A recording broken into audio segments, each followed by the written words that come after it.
ఇదిగో ఇక్కడ దావీదేమంటున్నాడు, ఇదిగో మనకు అర్థమై ప్రశ్న వేస్తున్నాడు, మన అవజ్ఞానంతో వేస్తున్నాడు, జ్ఞానంలోకి వేస్తున్నాడు ప్రశ్న. అది మనకు అర్థం కాదు, కానీ దేవుని యొక్క వాక్యం ఏమో సెలవిస్తున్నది. అదే యెషయా గ్రంథము 29వ అధ్యాయము. ఇదిగో అక్కడ 13వ వాక్యం చూసినట్లయితే మనుషులు ఎట్లుందంట చూడండి, మనం చదువుకుందాం.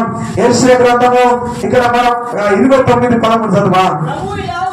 ప్రభు ఇలాగ సెలవిస్తున్నాడు, ఈ ప్రజలు అంటే ఈ ప్రజలు నోటి మాటతో నా వద్దకు వస్తున్నారు. ఎక్కడ వస్తున్నారమ్మా?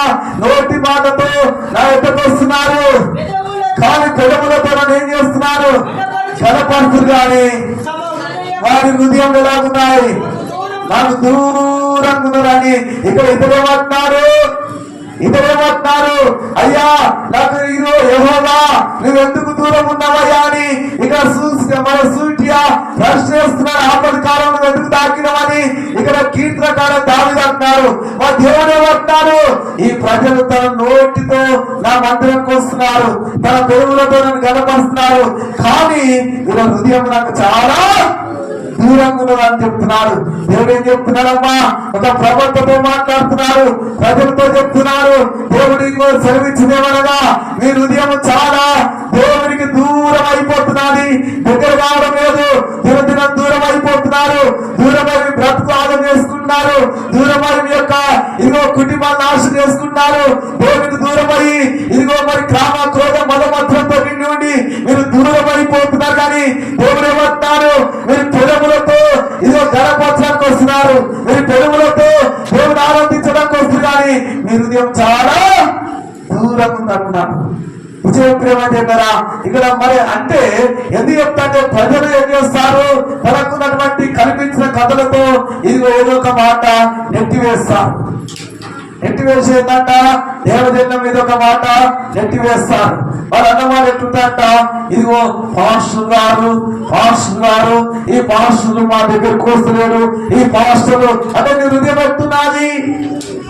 నువ్వు దేవుడు చెప్పింది నువ్వు చేస్తున్నావా? దేవుడు చెప్పినవా నువ్వు వింటున్నావా? లేకుంటే నువ్వు దేవుడు చెప్పింది దేవుడు చెప్పినప్పుడు నువ్వు దేవుక్క నీ అంతా నువ్వే దేవుడు దూరం అయిపోయినాడేమో, దేవుడు ఆపద వస్తున్నా ఎటు చూస్తున్నాడేమో, ఎటు చూస్తున్నాడేమో. మరి దేవుడు నా కష్టకాలం వద్దు నన్ను ఎందుకు ఆశ్రయిస్తున్నాడు? ఆయన ఎందుకు మాకు సమీపంగా లేడు? మా పిల్లలకు సమీపంగా లేడు, నాకు సమీపంగా లేడు, నా యొక్క కుటుంబానికి సమీపం లేదు. మరి ఇప్పుడు ఏం చేద్దాం? మాకు దేవుడు దూరం అయిపోయిండేమో అని ప్రజలు అనుకుంటుంటారు. ప్రేమ దేవుడు అంటారు, ఈ ప్రజలు నోటి మాటతో వస్తుంది, కానీ పెదవులతో గనపరుస్తుంది, కానీ వాళ్ళ హృదయం వస్తున్నది అది చాలా దూరమై పోతున్నది. అంటే దేవజనుల మీద పాస్టర్ల మీద ఇదో ఉద్దేశమాట మాట్లాడతారు. ఆయన పాస్టర్ దూరం అయిపోతుంది, మాకు ఈ పాస్టర్ దూరం అయిపోతున్నారు, పాస్టర్ దూరమైనది మీరు దూరం అయిపోతున్నారు. ఎవరు దూరం అయిపోతుందట? మీరు దూరం అయిపోతున్నారు. దేవుడు ఎప్పుడు దూరం కాదు, దేవుడు అందుబాటులో ఉంటారు. దేవునికి మహిమ కలుగుగాక. దేవుని దగ్గర ఉంటారు, దేవునితో మాట్లాడతారు, ఆయన స్వరం మీకు వినిపిస్తారు. ఆయన నీ పిల్లలతో ఉంటారు, నీ కుటుంబంతో ఉంటారు, నీ వ్యాపారం ఉంటారు, నీ ఇంట్లో ఉంటారు.